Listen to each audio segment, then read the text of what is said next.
Presiden Prabowo Subianto menyentil Bupati Aceh Selatan Mirwan MS yang pergi umroh tanpa izin saat wilayahnya terdampak bencana. Prabowo meminta Menteri Dalam Negeri Tito Karnavian untuk memproses Mirwan. Hadir semua bupati. Terima kasih ya para bupati. Kalian yang terus berjuang untuk rakyat. Memang kalian dipilih untuk menghadapi kesulitan. Kalau yang mau lari, lari aja, nggak apa-apa ya. Copot langsung. Mendagri bisa ya di prosesnya di bisa ya. Itu kalau tentara itu namanya desersi itu. Ya. Dalam keadaan bahaya meninggalkan anak buah. Waduh, itu nggak bisa tuh. Sorry itu. Saya nggak mau tanya partai mana. Udah kau pecat. Wakil Menteri Dalam Negeri Bima Arya bilang, Bupati Aceh Selatan Mirwan MS yang pergi umroh tanpa izin saat bencana di Aceh akan diperiksa Inspektorat Kemendagri. Menurut Bima Arya, Kemendagri dapat memberikan sanksi kepada Bupati Aceh Selatan Mirwan MS apabila terbukti melakukan pelanggaran selama masa tanggap darurat bencana yang terjadi di daerahnya. Presiden ingatkan secara tegas kepada seluruh kepala daerah untuk tidak meninggalkan gelanggang, untuk tetap ada di lapangan. Dan Pak Mendagri sudah mengingatkan itu ketika rapat dengan BMKG. Nah tentu kalau ada kepala daerah yang tidak ada di lokasi, itu perlu dilakukan investigasi. Nah sanksinya diatur juga di situ, mulai dari sanksi dalam bentuk teguran, peringatan, pemberhentian sementara, bahkan mungkin inspektorat bisa merekomendasikan untuk pemberhentian tetap. Aturan pemberhentian kepala daerah menurut pasal 78 Undang-Undang Nomor 23 Tahun 2014 salah satunya adalah diberhentikan karena melakukan perjalanan ke luar negeri tanpa izin dari menteri dan meninggalkan tugas dan wilayah kerja lebih dari 7 hari berturut-turut atau tidak berturut-turut dalam waktu 1 bulan tanpa izin menteri untuk gubernur dan wakil gubernur serta tanpa izin gubernur untuk bupati dan wakil bupati atau wali kota dan wakil wali kota. Sebelumnya, Partai Gerindra juga mencopot Bupati Aceh Selatan Mirwan MS dari status kader Gerindra. Gerindra sudah melakukan proses administrasi pemberhentian, termasuk mengganti Mirwan MS dari posisi Ketua DPC Aceh Selatan. Tim Liputan, Kompas TV.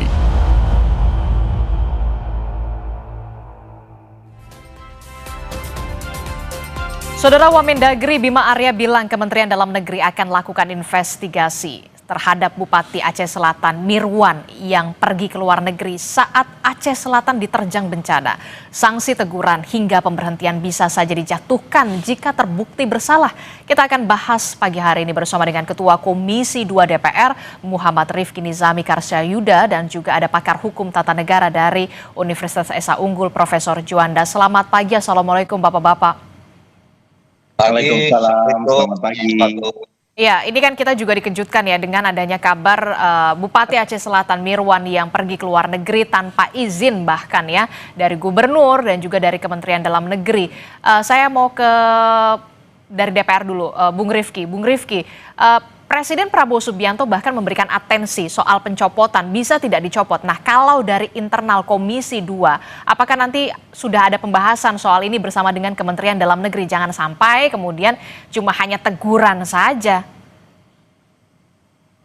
Ya, kemarin kami melakukan konferensi pers bersama dengan seluruh mitra kerja Komisi 2 DPR RI terkait dengan laporan kinerja Komisi 2 DPR RI tahun 2025. Kebetulan dari Kementerian Dalam Negeri hadir Saudara Wakil Menteri Dalam Negeri, Saudara Bima Arya, beserta seluruh perangkat termasuk dari Inspektorat Jenderal Kementerian Dalam Negeri. Kalau kita lihat ketentuan Undang-Undang Nomor 23 Tahun 2014 tentang pemerintahan daerah, seorang kepala daerah yang pergi atau berangkat ke luar negeri harus mendapatkan izin dari menteri. Kalau dia tidak mendapatkan izin, maka sanksinya jelas, bisa diberhentikan sementara selama 3 bulan. Itu ketentuan undang-undang. Nah sekarang agar kita memiliki evidensi melihat ini secara objektif, Inspektorat Jenderal Kementerian Dalam Negeri kita minta untuk melakukan penelitikan terhadap hal ini. Oke. Kemarin Bupati Mirwan konon sudah datang ke Indonesia dan hari ini akan menghadap Inspektorat Kementerian Dalam Negeri untuk dilakukan pemeriksaan. Itu satu. Sedangkan terkait dengan pemberhentian tetap dalam Undang-Undang Nomor 23 Tahun 2014 diatur dengan jelas syarat pemberhentian tetap. Satu, kalau kita kontekskan dengan apa yang dilakukan oleh Bupati Mirwan, dia berpotensi melanggar apa yang kita sebut dengan sejumlah ketentuan peraturan perundang-undangan. Terutama tadi pergi ke luar negeri tanpa izin. Yang kedua, yang bersangkutan juga bisa kita kualifikasikan melakukan pelanggaran etika dan kepantasan publik terkait dengan posisinya sebagai kepala daerah yang mestinya menjadi nahkoda dalam penanganan dan pengendalian bencana yang sangat besar di Aceh Selatan, tapi yang bersangkutan kemudian meninggalkan wilayah dan masyarakatnya dan berbagai macam klausula yang ada. Hanya saja undang-undang mengatur syarat atau prosedur pemberhentian. Prosedurnya harus melalui DPRD setempat. Nah, tapi kan kita sudah melihat partai pengusung, Partai Gerindra sudah memberikan sanksi yang sangat tegas. Pencopotan sebagai ketua DPC, bahkan perintah ketua umum Partai Gerindra yang juga presiden adalah pemberhentian. Saya meyakini fraksi-fraksi yang ada di DPRD Aceh Selatan juga memiliki sense of politik dan sense of humanity terkait hal ini. Karena itu dalam prosesnya ke depan saya meyakini DPRD akan segera bersikap terkait hal tersebut. Cukupkah DPRD? Jawabannya enggak. Karena harus juga nanti dinilai oleh Mahkamah Agung. Saya juga meyakini dengan modal hasil pemeriksaan Inspektorat Jenderal Kementerian Dalam Negeri yang menggunakan evidensi dan kualifikasi hukum yang kuat, maka Mahkamah Agung juga akan terbantu untuk memperkuat dalil terkait dengan usul pencopotan ini. Jadi Komisi 2 DPR RI posisinya adalah terus mengawasi, memastikan bahwa proses ini bisa berjalan, sekaligus ini menjadi alarm bagi para kepala daerah lain yang ada di Indonesia untuk lebih memiliki sense of politik and sense of humanity terkait dengan jabatan yang diembannya. Kalau dari Komisi 2 DPR sendiri begitu ya, yang bermitra dengan Kementerian Dalam Negeri, posisi Komisi 2 tentu saja mengawasi, pengawasan begitu. Tapi kemudian untuk posisi Komisi 2 DPR sendiri, apakah setuju atau memang sepakat bahwa memang pemberhentian secara total atau pemberhentian hanya sementara 3 bulan? Posisi Komisi 2 DPR RI mendukung sepenuhnya seluruh upaya kita menangani persoalan rakyat secara real. Rakyat ini bukan hanya butuh dalam bentuk program, dalam bentuk dana, tetapi juga dalam bentuk empati. Nah karena itu apa yang diperintahkan oleh Presiden Prabowo Subianto untuk melakukan pencopotan terhadap Bupati Aceh Selatan itu kami dukung sepenuhnya oleh Komisi 2 DPR RI. Ini bukan persoalan personal Bupati Mirwan, tapi ini persoalan bagaimana kita membangun empati sebagai sebuah bangsa di tengah persoalan yang mungkin hari ini bencana, besok akan terjadi hal-hal lain yang membutuhkan empati dan sense of humanity oleh seorang kepala daerah. Seorang kepala daerah kemudian kita lihat melayani rakyat dan memang dipilih oleh rakyat. Seharusnya memang saat ini adalah untuk bisa menangani rakyat juga begitu ya. Saya ke Profesor Juanda. Prof, bagaimana kalau dari kacamata hukum dari pakar hukum tata negara untuk kasus Bupati Mirwan ini sudah keluar negeri dalam posisinya lagi bencana, penanganan bencana, bahkan Presiden Prabowo Subianto sudah lampu hijau, sudah dari partai sudah mencopot. Kalau dari pakar hukum tata negara sendiri melihat ini, mampu tidak sebenarnya Kementerian Dalam Negeri mencopot Bupati Aceh Selatan Mirwan dalam kasus ini? Ya baik, saya kira bukan soal mampu tidak mampu, tapi sebagai orang hukum melihatnya bagaimana perbuatan atau tindakan atau kebijakan seorang bupati dikaitkan dan diukur ya dari aspek norma hukum yang berlaku. Tadi sudah saya sampaikan oleh Saudara Rifki bahwa semua ya pejabat negara dalam konteks negara hukum itu sudah diatur. sebagaimana di dalam pasal 57 ya Undang-Undang 23 2014, pasal 76, 77 itu menyangkut soal bagaimana larangan seorang kepala daerah dan kewajiban seorang kepala daerah termasuk bupati. Nah, dalam konteks Bupati Aceh Selatan, dalam konteks pandangan hukumnya bahwa ketika seorang bupati atau gubernur ya melanggar dari apa yang diharuskannya, maka sebagaimana dulu pernah ada Bupati Indramayu kalau tidak salah ya, itu adalah Luki Ahmad, itu diberi sanksi 3 bulan pembinaan ya. Nah, pembinaan ini adalah artinya dengan bentuk konkretnya teguran tertulis oleh Mendagri. Saya kira ini penting juga dalam rangka memberikan contoh edukasi kepada seorang bupati. Jangan sampai ini kan bencana besar bagi kita bangsa Indonesia di Sumatera, begitu ribuan, apalagi dia sebagai pemimpin di daerah itu harusnya berempati. Memang kita paham bahwa mungkin saja argumentasinya adalah ini sudah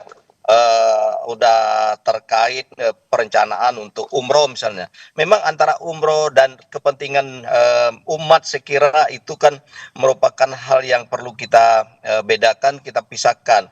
Umroh itu memang ada kaitan dengan soal agama ya, untuk beribadah. Tapi ini kan sifatnya pribadi ya, umroh itu. Tapi ini adalah bencana besar kita, Sumatera, bangsa Indonesia ini seharusnya ini sebuah kewajiban dia untuk menjalankan tugasnya sebagai pemimpin. Nah, oleh karena itu dia terkena larangan, terkena kewajiban-kewajiban ya. Antara kewajiban itu adalah misalnya memegang teguh dan patuh kepada Pancasila dan Undang-Undang Dasar 45. Kemudian peraturan perundang-undangan. Sementara peraturan perundangan mengatakan tidak boleh tanpa izin. Nah, berarti ini jelas menurut saya, terlepas dari apa nanti pemeriksaan dari Inspektorat Dalam Negeri, tapi menurut saya dari kacamata saya kira adalah jelas ini di samping memang tidak berempati, melanggar aturan, saya kira ini perlu ya, saya dukung kalau ini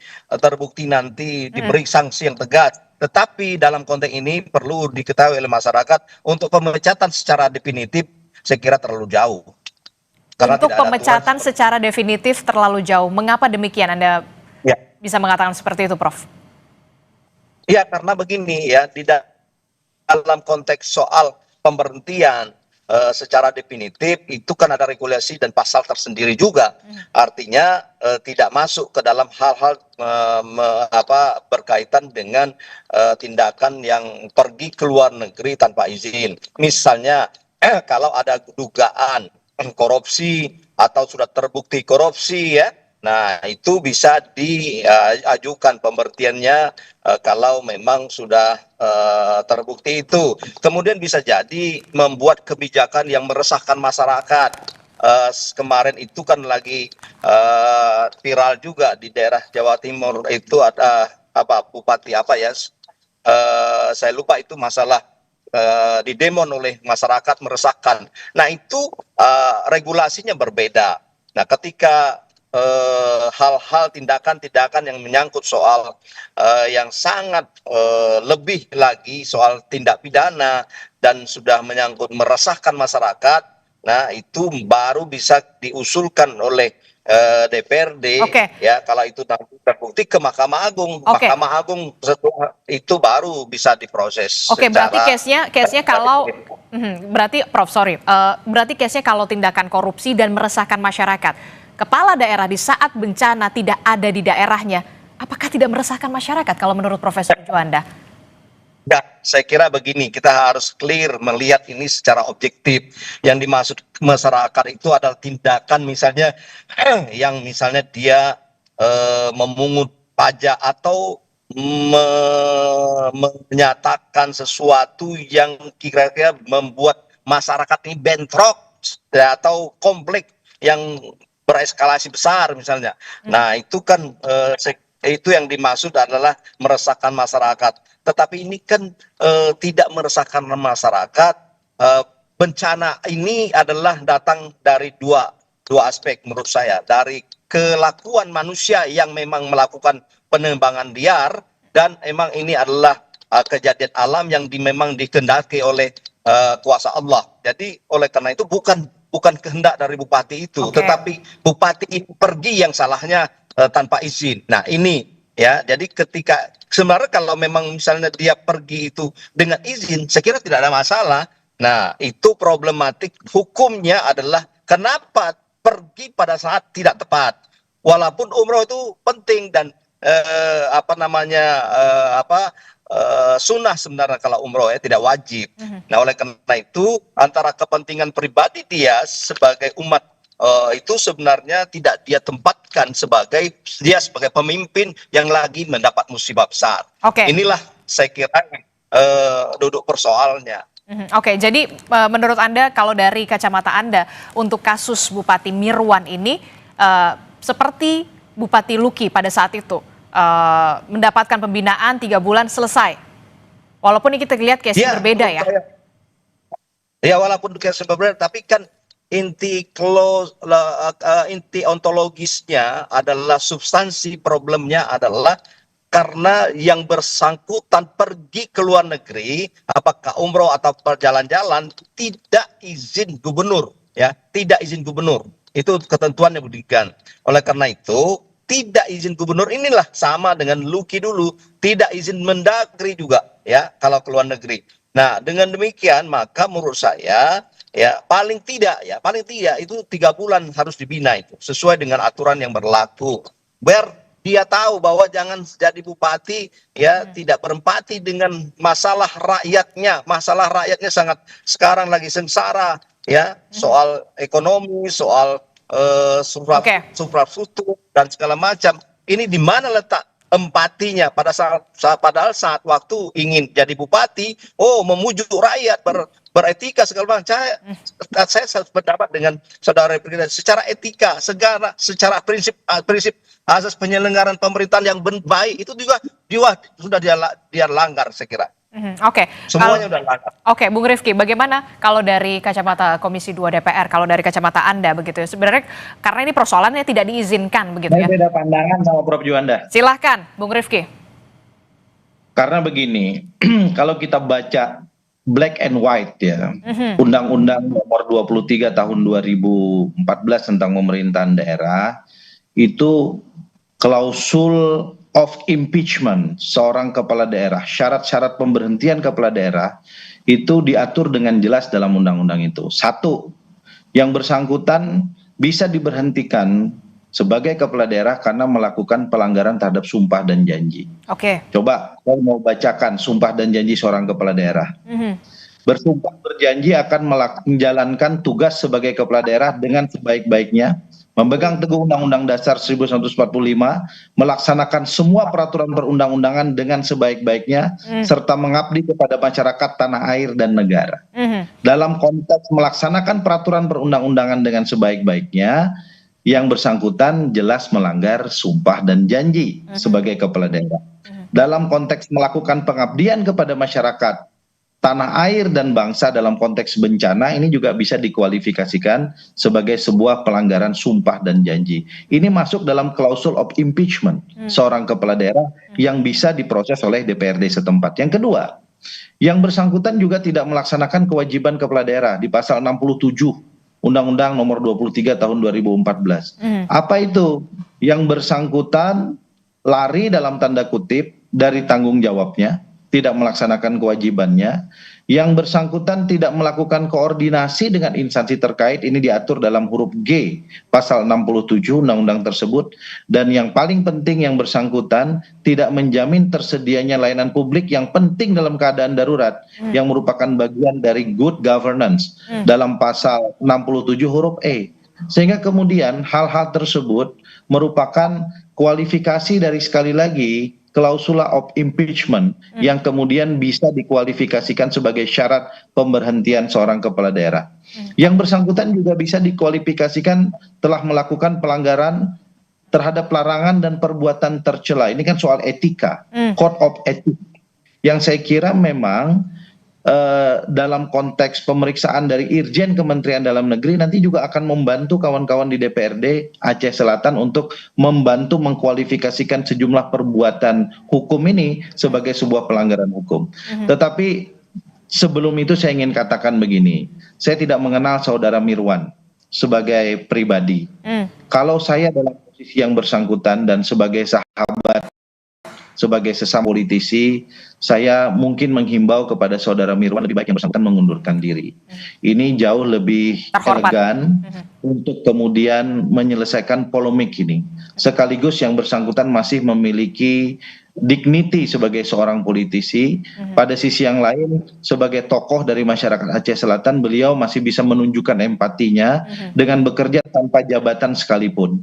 Dan ini saya kira akan jauh lebih baik bagi masa depan politik yang bersangkutan pada satu sisi, dan di sisi yang lain kita bisa segera mendapatkan kepala daerah definitif di Aceh Selatan yang bisa bekerja dengan penuh kewenangan untuk melaksanakan tugas-tugas kedaruratan yang ada ini. Oke, kalau menurut Anda kalau dari soal aturan dan segala macam ini sudah memenuhi soal impeachment, tapi kalau bisa dikatakan terhormat begitu ya, lebih baik mundur menurut Anda? Betul, karena dari sisi legitimasi politik, Partai Gerindra sebagai partai penguasa dalam tanda kutip, the ruling party saat ini, tempat yang bersangkutan berasal, sudah melakukan pencopotan.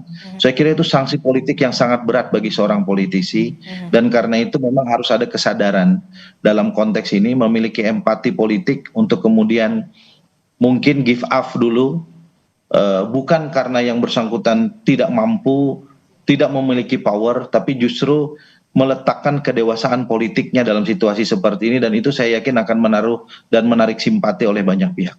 Oke, kalau saya ke Prof Juanda, kalau dari soal politik, dari empati politik, lebih terhormat mundur saja dari jabatannya dibandingkan jadi polemik seperti ini.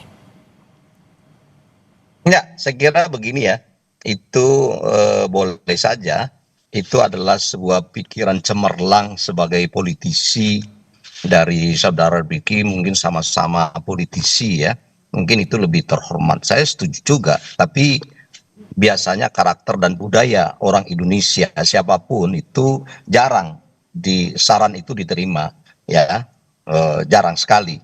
Tapi sebagai sebuah terobosan sikap yang gentleman, saya dukung kalau memang itu sebagai sebuah bukti pertanggungjawaban kepada masyarakat misalnya. Tetapi saya melihat itu masih jauh sekali untuk orang Indonesia ya.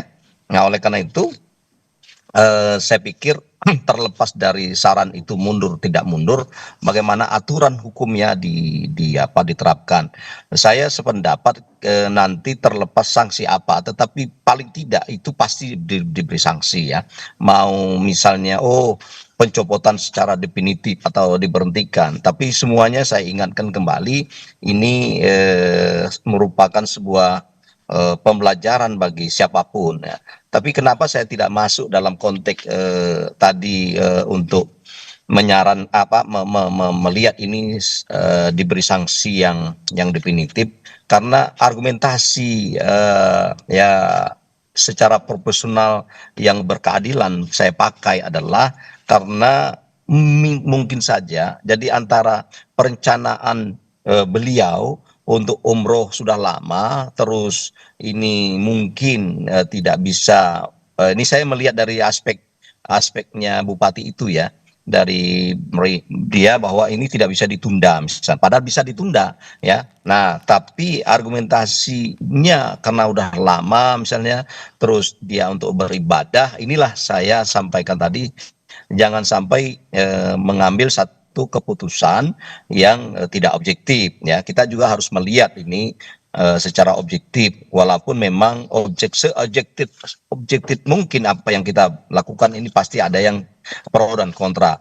Oleh karena itu saya melihat ini kalau memang ya DPRD-nya yang berwenang melihat ini secara seksama nanti bahwa ada hal yang lebih besar yang dilanggar oleh Bupati ini, ya itu haknya DPRD. Tetapi saya melihat dari kacamata hukum formilnya ya, itu paling tidak beri sanksi apakah 3 bulan, apa 6 bulan dan seterusnya, supaya mereka dan bupati, kepala daerah yang lain ini paham bahwa ini saya sebagai bupati seharus berempati, seharus menjalankan tugas. Nah, apa yang disampaikan oleh saudara kita tadi sebenarnya masuk akal, tetapi saya melihat itu masuk akal, tapi dalam konteks keadilan juga kita harus kedepankan.